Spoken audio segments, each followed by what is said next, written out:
आप सभी को जय मसीह की। एक बार फिर हम अपने बाइबल को खोल लेंगे और हमारा जो मनन का वचन रहेगा जकरिया की पुस्तक उसका 13 अध्याय को हम देखेंगे। और इससे पहले कि हम जकरिया की पुस्तक को खत्म करें, ये अंतिम अध्याय होगा जो हमने करीबन 6 महीने पहले शुरू किया था जकरिया की पुस्तक को अध्ययन करना। बीच में हम फिर लूका में चले गए थे पैशन सीजन के दौरान। जकिया के बाद फिर से हम लूका के सुसमाचार में आएंगे और उसका सीक्वेंशियल स्टडी जो है क्रमबद्ध तरीके से जो है उसको हम करेंगे। हम परमेश्वर के वचन को आदर देते हुए अपने स्थानों में खड़े हो जाएंगे और जकरिया की पुस्तक उसके 13 अध्याय को हम पढ़ेंगे। उस समय दाऊद के घराने और यरूशलेम के निवासियों के लिए पाप और मलिनता धोने के निमित्त एक बहता हुआ सोता फूटेगा।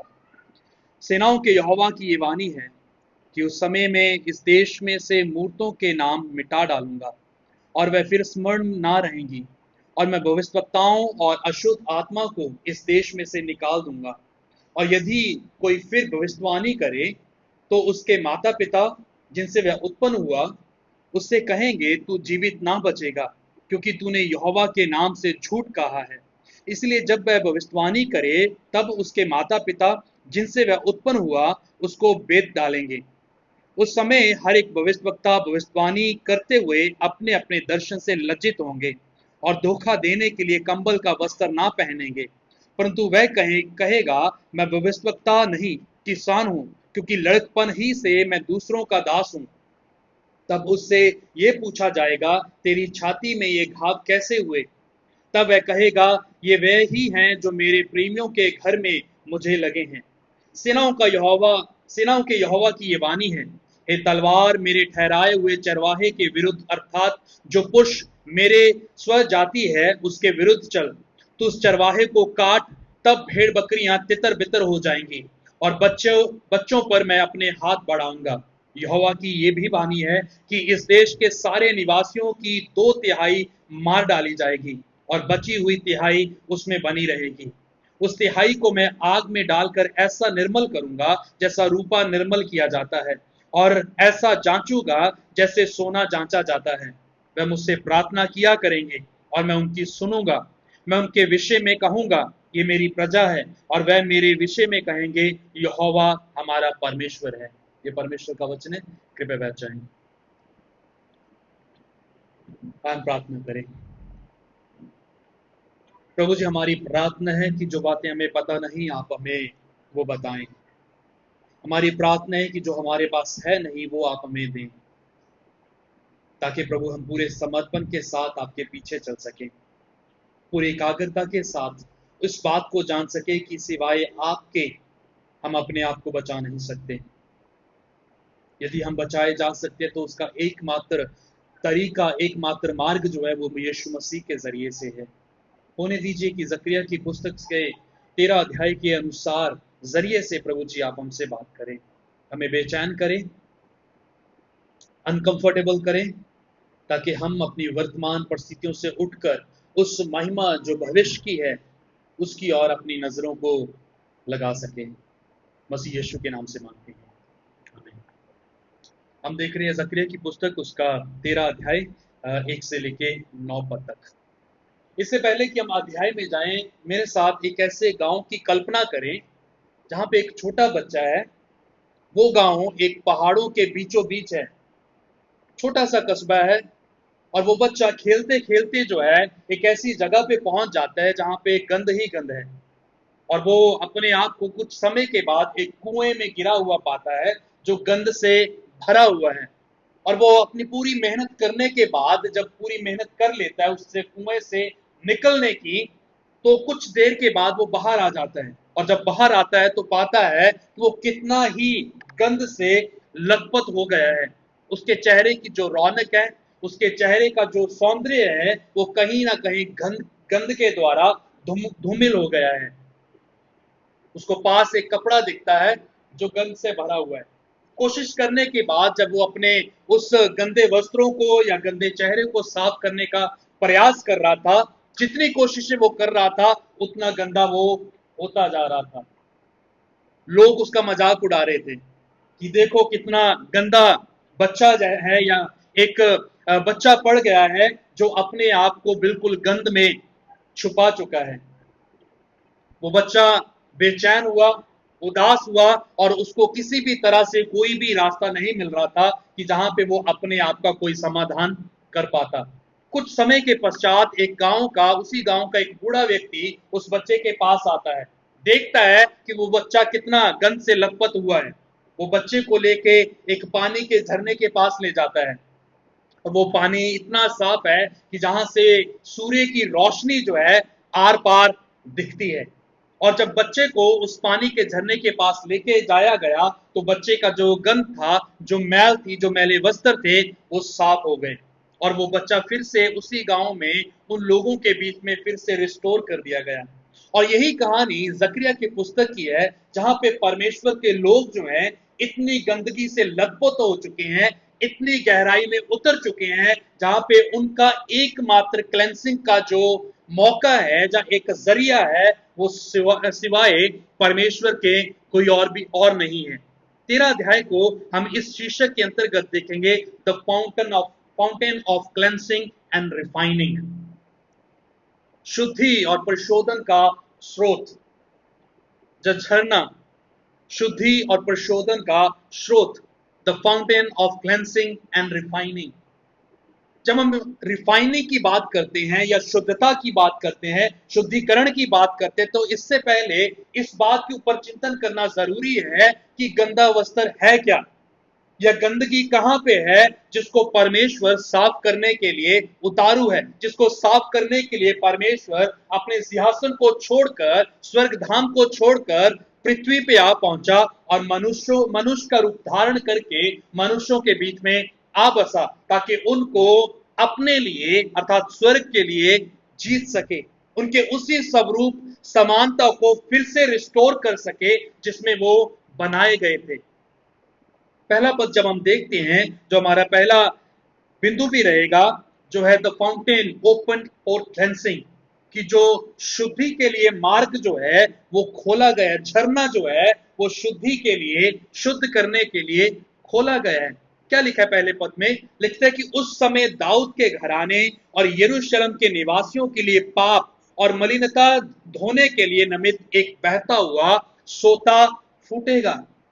कि जब पाप फैला हुआ है परमेश्वर के लोगों के बीच में, यहां पे अन्य जाति लोगों के बीच में बात नहीं कर रहा, यहां पे जब जकरिया इस पुस्तक को लिख रहा है तो वो अंधविश्वासी या अन्य जाति लोगों को नहीं, परंतु उन परमेश्वर के लोगों को लिख रहा है जिन्होंने परमेश्वर और उसके वचन को हल्के में लिया था, जो परमेश्वर की वाणियों को लगातार नजरअंदाज कर रहे थे, जो कह रहे थे कि परमेश्वर बहुत दूर है, जो कह रहे थे कि परमेश्वर जो है अपने सिंहासन पे विराजमान है और उसको हमारे जीवन से कोई लेना देना नहीं है, इसीलिए हम जैसे चाहें अपने जीवन को बसर कर सकते हैं। उस बीच में परमेश्वर कहता है कि जब तुम पाप से लथपथ हो, जब दाऊद का घराना अर्थात मेरा चुना हुआ वंश, परमेश्वर का नगर जो मेरे नाम से बुलाया गया, ठहराया गया, नियुक्त किया गया है, उनके पापों को धोने के लिए, उनको शुद्धि देने के लिए क्या फूटेगा? एक सोता फूटेगा, एक झरना बहेगा, और उस झरने के अंतर्गत इन लोगों की जो परमेश्वर के हैं सफाई की जाएगी। और ये झरना कौन है? जब हम पीछे मुड़कर 11 अध्याय में जाते, सॉरी 12 अध्याय में जाते, तो वहां पे पिछले संडे हम इस बात की बात कर रहे थे कि परमेश्वर ने अपने अभिषिक्त को ठहराया हुआ है, जो उनके बीच उतरेगा, और जो कोई उसको ताकेगा, 10 पद के अनुसार, कि जो कोई उसको ताकेगा वो बचाया जाएगा। वो झरना जिसको परमेश्वर के लोग नजरअंदाज कर चुके थे, जिस तरह यूहन्ना 1 अध्याय कहता है कि वो अपनों के पास आया और अपनों ने उसको ठुकरा दिया, लेकिन बावजूद इसके वो लगातार अपने लोगों को अप्रोच कर रहा है, सक्षम बनाने के लिए, उनके पाप को धूमिल करने के लिए, पाप को मिटाने के लिए, ताकि वो बन सके जो परमेश्वर उन्हें बनाना चाहते हैं। क्या कहते हैं? दाऊद के घराने के लिए, यरूशलेम के निवासियों के लिए, पाप को मिटाने के लिए एक झरना जो है, एक सोता जो है वो बहेगा, there will be a fountain, एक झरना बहेगा जो उनके गंदे वस्त्रों को साफ करेगा। लेकिन इस बीच में मैं सोचता हूं कि हमें जो समझने की जरूरत है वो ये है कि वो गंध किस चीज का है और वो गंध है क्या। जैसा पहले पद में स्पष्ट लिखा हुआ है, पाप। पाप है क्या? जब हम इसके ओरिजिनल टेक्स्ट में जाते हैं तो पाप का जो डेफिनेशन मिलता है, सिंपलेस्ट डेफिनेशन जो है वो है मिसिंग द मार्क, निशाने से भटक जाना, वो पाप है। जब जिस चीज के लिए परमेश्वर ने आपको चुना है, जब आप उसको करने के लिए चूक जाते हैं, that means you have gone against God, you have gone against the will of God, purposes of God. परमेश्वर की इच्छा के खिलाफ जो है, उसके उद्देश्यों के खिलाफ जो है, आप चले गए। और बहुत बार हम अपने आप को जो परमेश्वर के चुने हुए, अर्थात परमेश्वर के अपने लोग कहने वाले हैं, दावा करते कि हम तो मसीह हैं, they have made peace with sin, उन्होंने पाप के साथ मानो समझौता कर लिया है और पाप जो है अभी उन्हें बेचैन जो है नहीं करता। जब वो रास्ते से भटकते हैं, अर्थात उस निशाने से चूक जाते हैं जिस जो परमेश्वर ने उनके लिए ठहराया है, तो उनको किसी तरह का फर्क नहीं पड़ता। और यही चीज जो शाया की पुस्तक में परमेश्वर के लोग कह रहे थे, क्या कह रहे थे कि खाओ पियो आनंद करो, कल किसने देखा है, जो कुछ है आज ही है। और जब हम इस चीज को पढ़ते हैं और अपने आसपास के संसार को देखते हैं तो हमारा संसार जो है इससे अलग नहीं है। हमारा संसार सिर्फ आज के विषय में जी रहा है, कह रहा है कि जो कुछ है वो आज ही है। Your good life is here now, आपका सर्वश्रेष्ठ जीवन जो है वो आज इसी वक्त यहाँ पे है। स्वर्ग और नरक जो है यहीं पे है नहीं। बाइबल हमें उससे अलग शिक्षा देती है। बाइबल बताती है कि जब तुम पाप करते हो, you are actually missing the mark, उस निशाने से तुम चूक रहे हो जो परमेश्वर ने तुम्हारे लिए ठहराया था। और परमेश्वर कहता है कि मैं तुम्हें उस जगह पे नहीं छोड़ूंगा। लेकिन उससे पहले कि परमेश्वर आए और हमारे जीवनों में सफाई करे, हमें समझना पड़ेगा कि कौन से पाप हैं वो जिसके साथ हमने शांति बना ली है। मैं अक्सर इस बात के ऊपर सोचता हूं कि बहुत बहुत बार जब हम प्रार्थना करते हैं, हम परमेश्वर से माफी मांगते, कहते कि परमेश्वर वो सारे पाप जो मैंने जाने अनजाने में किए हैं उसको उसके लिए मुझे क्षमा कर। यानी कि मैं परमेश्वर के पास उसके लिए माफी मांगता हूं या उन पापों के लिए माफी मांग रहा हूं जो मुझे खुद को नहीं पता है कि मैंने कौन से पाप किए हैं। और अगर मैं खुद अपने पापों के विषय में गंभीर नहीं हूं तो जरूरी है, यकीन मानिए कि उस क्षमा को जो परमेश्वर मुझे देगा, मैं कभी भी उसको गंभीर रूप से नहीं लूंगा, क्योंकि मुझे पता नहीं है कि मुझे किस चीज के लिए क्षमा किया गया है। यहां पे परमेश्वर के लोग लगातार उस पाप में बने हुए थे जिनसे फिरने के लिए परमेश्वर ने उनको बार बार कहा था, before it gets too late, इससे पहले कि देरी हो जाए, परमेश्वर के पास लौट आओ, परमेश्वर के पास लौट आओ, उन बुरे मार्गों से फिर जाओ, क्योंकि परमेश्वर तुम्हारे मध्य में आ पहुंचता है। 11-12 अध्याय में लिखा था कि वो समय आता है जब परमेश्वर के लोग उस व्यक्ति की ओर ताकेंगे, अर्थात यीशु मसीह की ओर ताकेंगे और एक लौते पुत्र के लिए रोते पीटते ऐसा भारी शोक करेंगे जैसा पहलौठे के समय में मिस्र ने किया था, जब उनके पहलौठे मारे जा रहे थे, वैसा शोक होगा। और यहां पे परमेश्वर अपने लोगों को सतावना देते हुए कहते हैं कि उनका पाप जो है मिटा दिया जाएगा उस झरने के द्वारा। जब वो झरने के पास आ जाएंगे,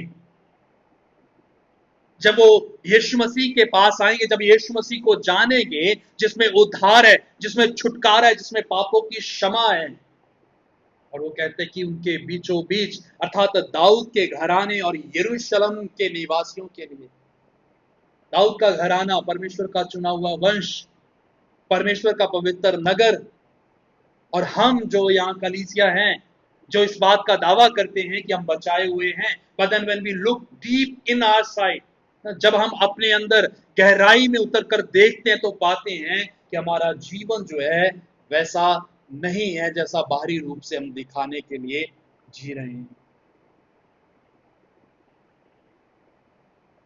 परमेश्वर कहते हैं कि एक झरना आएगा। क्या करेगा वो जब झरना आएगा? जब हम 2 पद से आगे बढ़ते हैं और 6 पद तक जाते हैं, वहां पे लिखा है कि ये झरना जो होगा, जो हमारा सेकंड पॉइंट भी है, the removal of idolatry and false prophecy. ये झरना जो है मूर्ति पूजा और झूठी भविष्यवाणियां जो हैं उसको हटा देगा, खत्म कर देगा या उसका नाश कर देगा। The removal of idolatry and false prophecy. हम जिस संसार में जी रहे हैं उसमें बार बार इस बात को कहा जाता है कि तुम तब तक झूठ बोलते रहो जब तक वो झूठ जो है सच जैसा सुनने नहीं लग जाता। Fake it till the time you feel it. झूठ में तुम क्या करो, जीते रहो जब तक तुम्हें वो सही होने का एहसास जो है नहीं हो जाता। You create your own reality. आप अपने लिए एक अपनी वास्तविकता का गठन कर लेते हो, बना लेते हो और उसके अनुसार तुम क्या हो, जीने लग जाते हो। लेकिन परमेश्वर कहता है कि मैं उस झूठेपन को, पखंड को, अर्थात ढोंग को नाश कर दूंगा। क्या लिखा है दूसरे पद में? सेनाओं के यहोवा की ये वाणी है कि उस समय में, अर्थात जब परमेश्वर का दिन आता है, उस समय में मैं इस देश में से मूर्तों के नाम को मिटा डालूंगा और उनका कोई भी याद जो है, उनका कोई भी स्मारक जो है नहीं रहेगा। मैं भविष्यवक्ताओं और अशुद्ध आत्मा को इस देश में से निकाल दूंगा और यदि कोई भविष्यवाणी करे तो उसके माता पिता जिनसे वह उत्पन्न हुआ उससे कहेंगे तू जीवित ना बचेगा। एक समय था परमेश्वर के लोगों के बीच में जब हर कोई भविष्यवाणियां कर रहा था, हर कोई प्रॉफिट बना हुआ था, हर कोई कह रहा था कि परमेश्वर का वचन मेरे पास पहुंचा है। बेबीलोन के समय में जब परमेश्वर के लोग बंधुआई में थे और उसके चलते जब हम यिर्मयाह की पुस्तक पढ़ते हैं तो यिर्मयाह एक सच्चा दास होने के नाते, सच्चा विश्वासी, सच्चा भविष्यवक्ता होने के नाते दुख झेल रहा था झूठे भविष्यवक्ताओं के कारण से। और लोग जो है झूठे भविष्यवक्ताओं को गले लगा रहे थे कि here comes the profit of God, here comes the man of God. यहां पे परमेश्वर का भविष्यवक्ता, परमेश्वर का चुना हुआ दास जो है आ गया है। We live in a sad reality. हम एक दुखमय अवस्था में, सच्चाई में जी रहे हैं जहां पे हमने परमेश्वर के दास होने का या परमेश्वर के लोग होने का जो ओहदा है, जो सौभाग्य है, उसका मजाक बना दिया है। क्या मजाक बना दिया है? हर कोई परमेश्वर का जन है without knowing what does it mean or what does it take to be a man of God or the people of God। हम बिना इसकी कीमत को जाने हुए अपने आप को परमेश्वर का जन, परमेश्वर का भविष्यवक्ता, अर्थात परमेश्वर के लोग होने का दावा करते हैं, नहीं जानते कि उसका क्या मतलब है। और यहां पे परमेश्वर जकरिया के समय में लोगों को चिता रहा था कि जो झूठे भविष्यवक्ता हैं वो इस बात को मान के ना चले कि वो बच जाएंगे, और there will be a penalty, there will be a cost that they would be paying. एक कीमत है, एक जुर्माना है, उसकी उस कीमत को जो उनको पे करनी पड़ेगी, अदा करनी पड़ेगी उन सारी गतिविधियों के लिए जो उन्होंने परमेश्वर के लोगों को भरमाने के लिए की हैं। क्या चीजें कर रहे थे जब वो भविष्यवाणियां कर रहे थे? ये वही लोग थे जो लोगों को बोल रहे थे कि तुम पहले अपने घरों को बनाओ। इसका जिक्र हम पहले अध्यायों में पढ़ते हैं। हगाई भी इस बात की चर्चा करते हैं कि तो तुम अपने अपने कामों में उलझ गए हो, तुम अपने घरों को बनाने में उलझ गए हो, तुम पैसा इकट्ठा कर रहे हो, धन जुटा रहे हो ताकि तुम अपने घरों को अच्छे से बना लो। लेकिन परमेश्वर का भवन, परमेश्वर का घर, परमेश्वर की शहर पनाह जो है खंडर बनी हुई है और किसी का कोई ध्यान जो है उस पर नहीं जा रहा। ये भविष्यवक्ता कह रहे थे कि बहुत समय है, अभी बहुत समय बाकी है, तब हम करेंगे, तब हम प्रभु के पीछे चलेंगे, तब हम यीशु मसीह को सराहेंगे, उसकी आराधना करेंगे। But now is the time to live, is the time to entertain ourself. ये समय है जब मैं अपने जीवन के लिए जीना चाहता हूं। ये वो समय है जब मैं मनोरंजन को अनुभव करना चाहता हूं।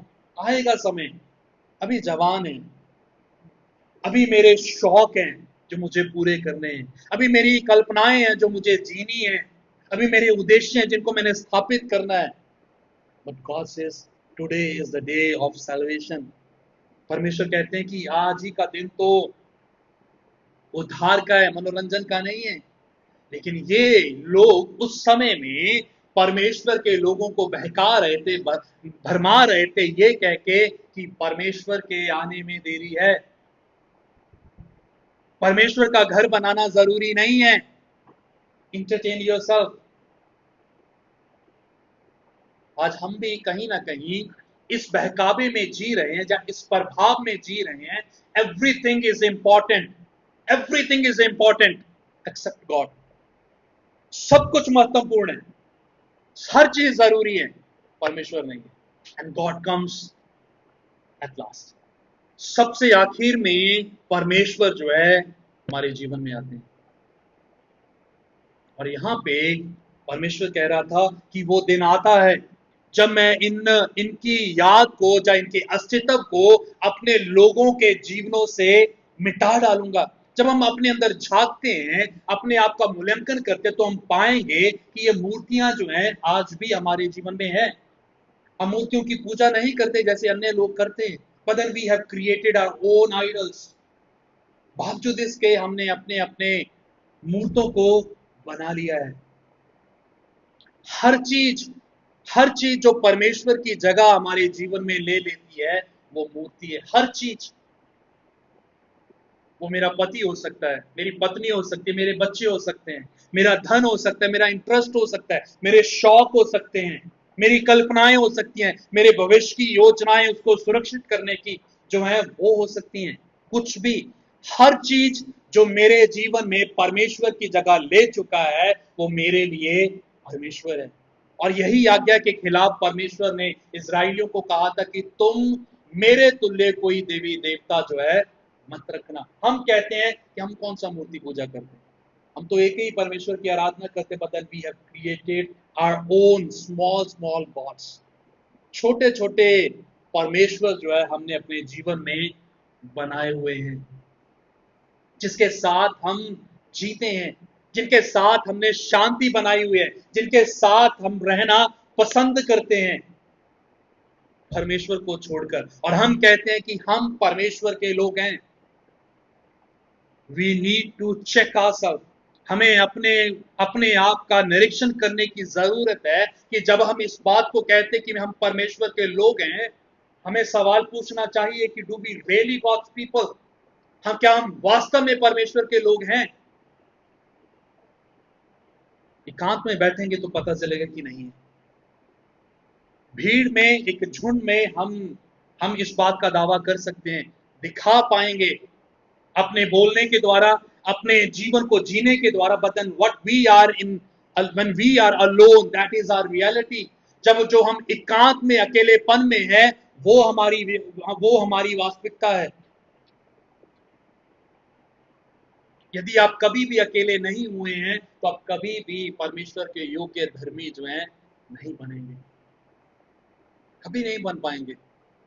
If you don't spend time with God in when you are alone, जब आप अकेले में होते हैं, अगर आप परमेश्वर के संग नहीं बैठ रहे, तो आप मानिए कि आप परमेश्वर के साथ जीने का ढोंग कर रहे हैं, ढोंग कर रहे हैं। It's a hard word but that's reality. कठोर शब्द जरूर है लेकिन ये सच्चाई है। किसी परमेश्वर के दास ने कहा है कि when I want to see a Pharisee, just go before the mirror. मैं आईने के सामने जाके खड़ा हो जाता हूं जब मुझे किसी फरीसी को देखना होता है, और मेरे सामने है, आप भी देख पा रहे होंगे। How good we are as Pharisees, कितने अच्छे हम फरीसी हैं, जो अपना चेहरा देखकर उसको झुठलाना चाहते हैं, ये कहकर नहीं, ये जो व्यक्ति दिख रहा है ये गलत है, मैं सही हूं। परमेश्वर के लोग उस पड़ाव में जी रहे थे, मूर्ति पूजा में झूठे झांसों में जो झूठे भविष्यवक्ता दे रहे थे, लेकिन परमेश्वर कहता है कि उस समय में जब परमेश्वर का दिन आता है, मैं इन सारी चीजों को इनके स्थानों से हटा दूंगा। और जो भविष्यवाणियां करते हैं वो क्या होंगे? 4 पद के अनुसार अपने दर्शन के द्वारा लज्जित होंगे। वो धोखा देने के लिए कंबल का वस्त्र ना पहनेंगे, परंतु कहेंगे कि मैं भविष्यवक्ता नहीं हूं। जब परमेश्वर उनकी रियलिटी को लोगों के सामने लाकर खड़ा कर देगा, मैं सोचता हूं कि ये वो लोग होंगे जो अंत के दिनों में परमेश्वर के सामने खड़े होंगे, जो कहेंगे कि प्रभु प्रभु, हमने तेरे नाम में क्या कुछ नहीं किया, हमने भविष्यवाणियां की, हमने लोगों को चंगाइयां बांटी, लोगों को इनकरेज किया, बहुत सारी लोगों को खाना खिलाया, लेकिन दुर्भाग्यवश परमेश्वर कहेगा कि मैं तुम्हें जानता ही नहीं हूं, मैं तुम्हें जानता ही नहीं हूं। हम कहेंगे कि नहीं नहीं प्रभु, मैं वही था जो हाथ उठा के आराधना करता था, घुटनों के बल आके प्रार्थना करता था, आंखों में आंसू ले आता था, लोगों के साथ मुलाकात करता था, बट गॉड वुड से नहीं, हमारी मुलाकात नहीं हुई। I think that will be a tough day, terrible day, भयानक दिन होगा वो, जब हम उस अस्तित्व से जिसको आज हम जी रहे हैं ये कहते हुए कि ये मेरा सच है, at the end that will be exposed, अंत के दिन में उसका पर्दाफाश जो है कर दिया जाएगा। हम एक दूसरे को भरमा सकते हैं विद आउटवर्ड अपीयरेंस, बाहरी जिस तरह से हम देखते हैं हम एक दूसरे को भरमा सकते हैं, लेकिन we can not fool God. हम परमेश्वर को मूर्ख जो है नहीं बना सकते। यहां पे क्या कहता है कि तब वो लोग जो परमेश्वर के नाम लेके अपने आप को बढ़ावा देते हैं, जीते हैं, वो अंत के दिन में कहेंगे कि मैं भविष्यवक्ता नहीं हूं, मैं तो किसान हूं, मैं तो किसान हूं, मैं सामान्य व्यक्ति हूं, मैं भविष्यवक्ता, मैं तो भविष्यवाणियां करता ही नहीं, पतरस की नाई मैं तो जानता ही नहीं हूं कि ये कौन है। इनकार होगा उस रियलिटी से जिसको आज हम इंटरटेन कर रहे हैं। इसलिए जरूरी है हम सबको कि हम परमेश्वर के लोग होने का दावा करते हैं, कि हम रियली, क्या at the end of the day जब परमेश्वर आएंगे, क्या उनके सामने भी हम इस बात को जी पाएंगे कि हम परमेश्वर के लोग हैं? हाँ, परमेश्वर जैसे आपने कहा था मैंने उसी तरह से अपने जीवन को व्यवस्थित किया हुआ है। हमें अपने ऊपर विचार करने की जरूरत है। परमेश्वर कहते हैं, वायदा करते हैं कि उस बीच में मैं मूर्ति पूजा करने वालों को, झूठे भविष्यवक्ताओं को अपने घर से अर्थात अपने पवित्र नगर से निकाल दूंगा, उनका नाश कर दूंगा। और वो क्या करेंगे? तब उससे ये पूछा जाएगा तेरी छाती में ये घाव कैसे हुए हैं? तब वह कहेगा ये वह ही है जो मेरे प्रेमियों के घर में मुझे लगे। मेरे प्रेमियों के मीन्स कि जिनके लिए मैं भविष्यवाणियां कर रहा था, जिनको बहकावे में लेकर मैं कह रहा था कि परमेश्वर ने मुझे ये कहा है तुम ये करो, उन्हीं के द्वारा वो क्या हो गए? घायल किए जाएंगे। वो उनकी पहचान होगी कि परमेश्वर का न्याय जो है इन लोगों के ऊपर पड़ा है। परमेश्वर के लोगों के लिए सोता फूटेगा, और जब वो झरना बहेगा, that will also remove idolatry and the false prophet. झूठे भविष्यवक्ता और मूर्ति पूजा करने वाले लोगों को उनके स्थानों से हटा दिया जाएगा। तीसरी चीज जो यहां पे हम देखते हैं इस खंड में 7 पद से 9 पद तक, the refining of the remnant, जो बचे हुए हैं उनका परिशोधन, उनकी छटाई जो है परमेश्वर करेगा। अगर आप मेरे साथ नीचे उतरे इसमें पढ़ें तो वहां पे लिखा हुआ है कि परमेश्वर जो है, 7 पद से 9 पद तक हम जब जाते हैं, खासतौर पे 8 पद को जब हम पढ़ते हैं, वहां पे लिखा है यहोवा की ये भी वाणी है कि इस देश के सारे निवासियों की 2/3 मार डाले जाएगी। किस देश की? किस देश की? परमेश्वर के नगर की, यरूशलेम में बसने वाले लोगों की, जो इस बात का दावा करते हैं कि परमेश्वर हमारा है। उसमें से कितने लोग? 2/3 लोग जो हैं परमेश्वर के न्याय में मारे जाएंगे। मैं सोचता हूं कि इससे डर लगना चाहिए। हम जो बैठे हुए हैं, हमें अपने आप से सवाल करना चाहिए कि 2/3 में कहीं मेरा नाम तो सूची में नहीं है, क्योंकि परमेश्वर के लोग हैं ये, हम सभी परमेश्वर के लोग हैं।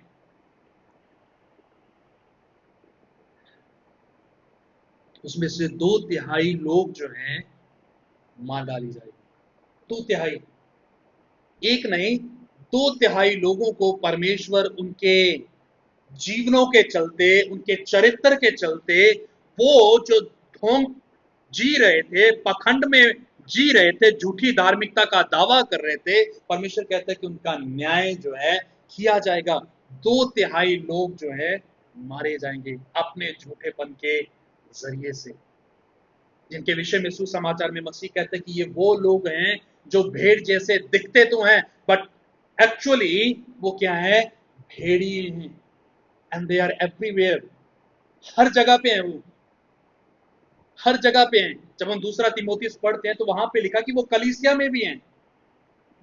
कलीसिया में आके जो कमजोर स्त्रियां हैं, जो कमजोर विश्वासी हैं, उनको भरमा देते हैं कि परमेश्वर से उनका ध्यान जो है भटक जाए, और वो क्या करते हैं, अपने उद्देश्य को पूरा कर देते हैं। जब हम नीति वचन पढ़ते हैं वहां पे लिखा है कि लोग जो हैं, जो भरमाते हैं, वो बहुत चिकनी चुपड़ी बातें करते हैं, लोगों के ध्यान को अपनी ओर आकर्षित करते हैं, बहुत संवेदनशीलता के साथ वो आपको अप्रोच करेंगे और आपको महसूस करा देंगे कि वो परमेश्वर के लोग हैं। लेकिन वचन बताता है कि ऐसे लोगों से तुम सावधान रहना, क्योंकि वो भेड़ के रूप में भेड़िए हैं। 2/3 लोग जो हैं इसी के चलते मार दिए जाएंगे, मार दिए जाएंगे, जो परमेश्वर के न्याय को झेलेंगे। और ऐसे लोगों के विषय में यशायाह नबी पहले अध्याय में लिखता है कि ये वो लोग हैं जिनको मैं चाहता नहीं कि वो मेरे भवन में आए, मैं चाहता नहीं कि मेरे भवन में आके मेरे आंगनों को अपने पांव तले रोन दें, मैं चाहता ही नहीं।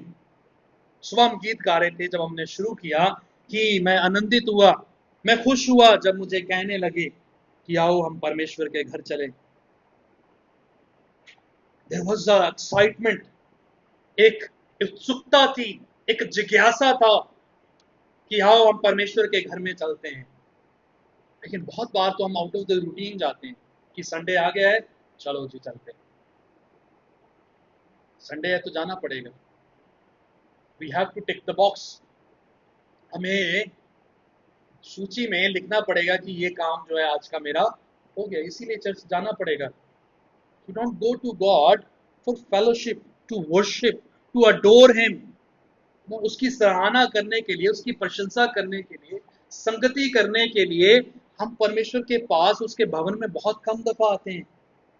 जैसे बार बार हम इस बात के ऊपर चर्चा करते रहते हैं, बोलते रहते हैं, how to be prepared to be in the presence of God, किस तरह से हम तैयारी करते हैं परमेश्वर में के भवन में आने की, परमेश्वर की उपस्थिति में आने के लिए।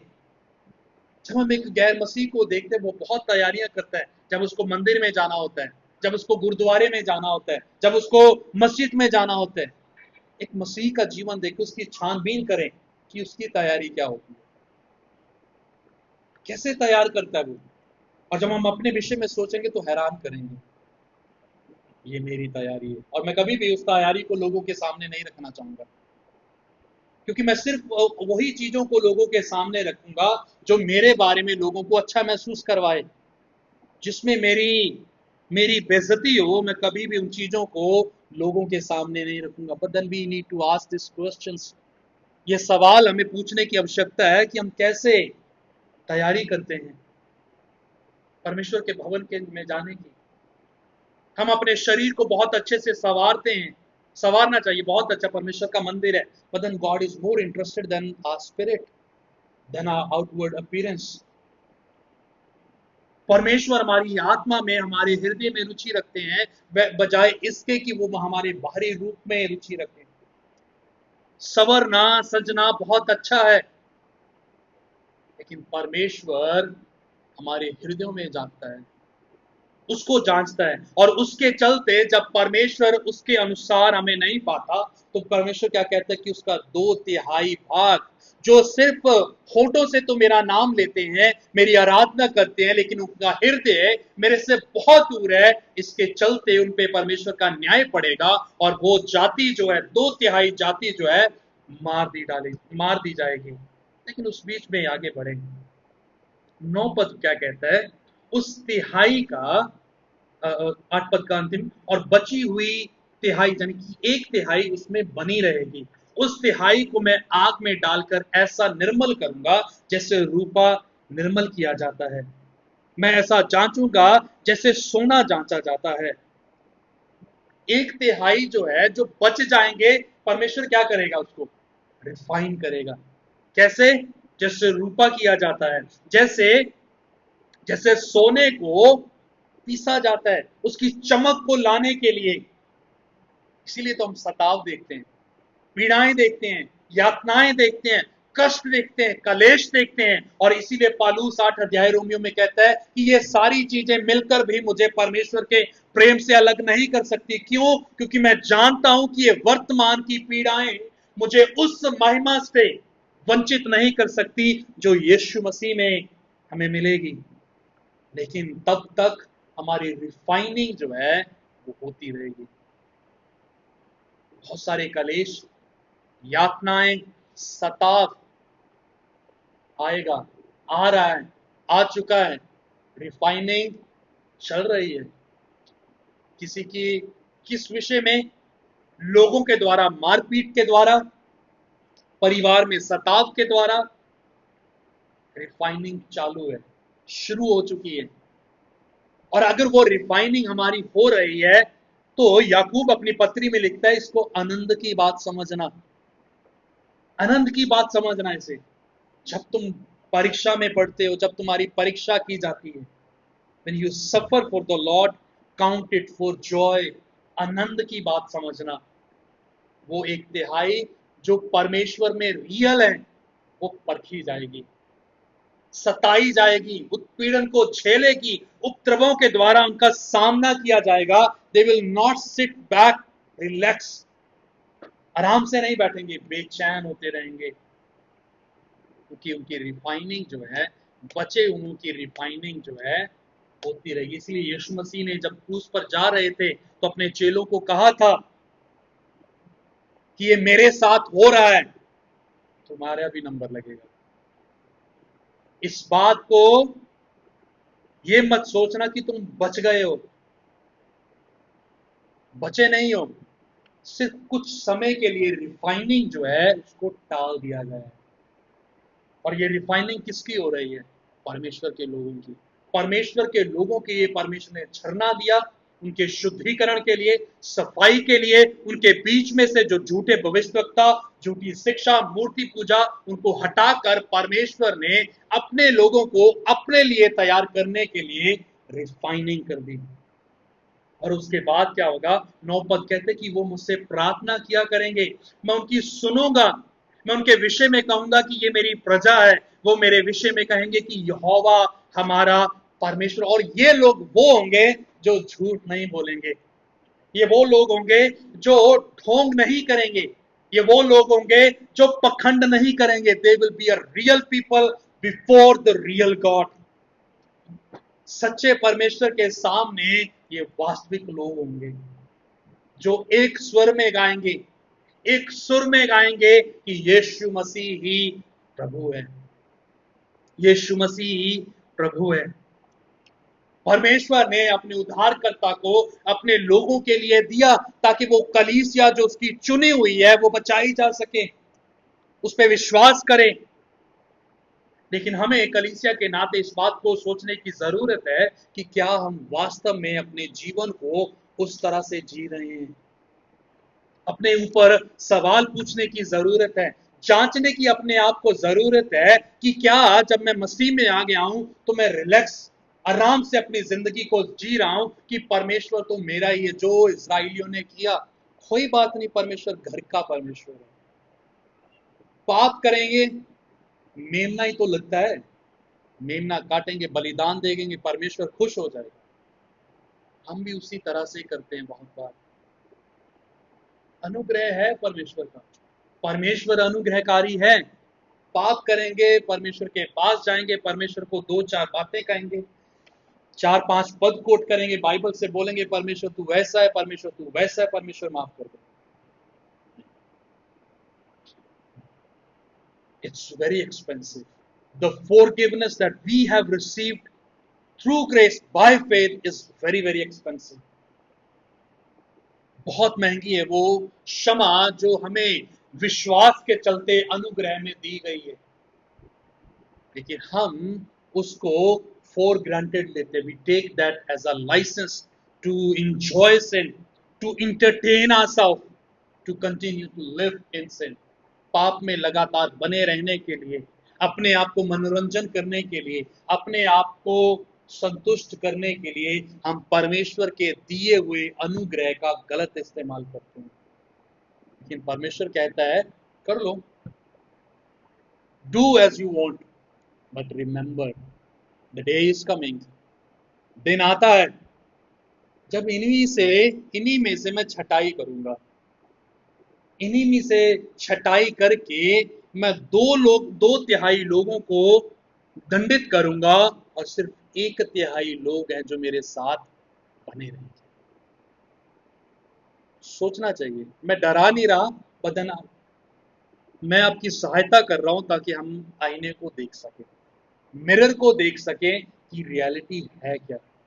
और यदि आज भी हम चूकते हैं, जो मैंने शुरू में कहा था कि पाप जो है वो निशाने से चूक जाना है, यदि हम आज भी चूक रहे हैं उस निशाने से, उन सारे उद्देश्यों को पूरा करने के लिए, still there is a time. अभी भी परमेश्वर जो है हमें बुलाते हैं कि हम उसके पास आ जाएं, उसके पास लौटें, पश्चाताप करें, क्योंकि झरना जो है वो अभी बह रहा है, जो क्षमा का झरना है, शुद्धिकरण का झरना है, चंगाई का और छुटकारे का झरना है। देयर इज अ फाउंटेन जो परमेश्वर के नगर में अर्थात दाऊद के घराने के बीच बह रहा है। द फॉरगिवनेस स्टिल अवेलेबल, क्षमा आज भी उपलब्ध है यीशु मसीह में। लेकिन करना क्या है? अपने आप को आईना दिखाना पड़ेगा, अपने आप को बताना पड़ेगा कि जाने अनजाने में पाप नहीं, जो मैंने जानबूझकर किए हैं, ये सारे पाप है प्रभु जो मैंने तेरे विरुद्ध, तेरे सिंहासन के विरुद्ध, तेरे लोगों के विरुद्ध में किए। फिर परमेश्वर के सिंहासन को अप्रोच करे अनुग्रह में और उससे क्षमा मांगे, then we will count the forgiveness of God. तब हम परमेश्वर की क्षमा को आनंद ले पाएंगे, जान पाएंगे कि परमेश्वर से क्षमा पाने का भाव क्या है। Repentant life is a transformed life. जो पश्चातापी जीवन जो है वो बदला हुआ परिवर्तित जीवन है। अगर वो परिवर्तित जीवन नहीं है, that means that is not repented life. उसने पश्चाताप अभी नहीं किया, वो सिर्फ परमेश्वर का इस्तेमाल कर रहा है। जरूरी है जो अपने आप को परमेश्वर के लोग कहते हैं वो इस बात का अंगीकार करें कि वो परमेश्वर के लोग हैं, and they are the people of true repentance. वो सच्चे पश्चातापी लोग हैं और उनका जीवन जो है बदला हुआ जीवन है। हम प्रार्थना करें, अपने अंदर झांकें और परमेश्वर से बात करें, एहसास करें। यदि परमेश्वर ने आपको, आपके उन छिपे हुए पापों को, छिपी हुई बातों को जो आपने नजरअंदाज की थी, आपके ऊपर प्रकट किया है, चिताया है, तो आप ये समय उसको नजरअंदाज ना करते हुए परमेश्वर के सम्मुख लौटकर सच्चे पश्चाताप करें। क्योंकि हमारे पापों के लिए वचन बताता है कि मेमना बलिदान हुआ और उसी के मारे जाने के द्वारा से हमें क्षमा मिली, और हमारा टूटा रिश्ता जो पाप के कारण टूट गया था, हमारे पिता से हमारा हाथ जो छूट गया था, उसको फिर से रिस्टोर करने के लिए मसीह मनुष्य का रूप धारण करके हमारे मध्य में आ गया। और उसने अपने लहू में नई वाचा बांधी, ये कहते हुए कि ये मेरे लहू में नई वाचा है।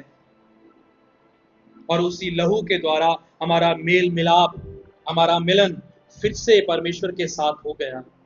उस रिश्ते में हम फिर से आ गए जहां से हमें निकाल दिया गया था। उसकी रोटी, उसका बदन जो मेरे लिए तोड़ा गया, हम सबके लिए तोड़ा गया, हमें इस बात का अनुभव देता है, एहसास दिलाता है कि फॉरगिवनेस जो है, क्षमा जो है वो अवेलेबल है, उपलब्ध है। वो फाउंटेन, वो झरना क्षमा का आज भी बह रहा है। मेक यूज ऑफ दैट, उसका इस्तेमाल करें, परमेश्वर के पास लौटे। और परमेश्वर का वचन कहता है कि आप अपने अपने मनों को जांच लें, परख लें। अब जब हम परमेश्वर की पवित्र मेज, जो उसका बदन और उसका लहू है, उसमें सम्मिलित होते हैं, तो आए हम अपने मनों को जांचें, देखें, और हम में से कोई भी अनुचित रीति से इसमें शामिल ना हो। कि वचन कहते हैं कि बहुत ऐसा करने से सो गए, मर गए। लेकिन हम जो प्रभु के लोग हैं, जो इस बात का विश्वास करते कि यीशु मसीह मेरे पापों के लिए मरा, मेरे पापों के लिए उसको दफना दिया गया, मेरे ही पापों को क्षमा के लिए वो फिर से जीवित हो गया, बाप के दाहिने हाथ जा बैठा, जहां से वो फिर आएगा मुझे साथ ले जाने के लिए। हम अपने मनों में शांत रहते हुए अपने आप को जांचें,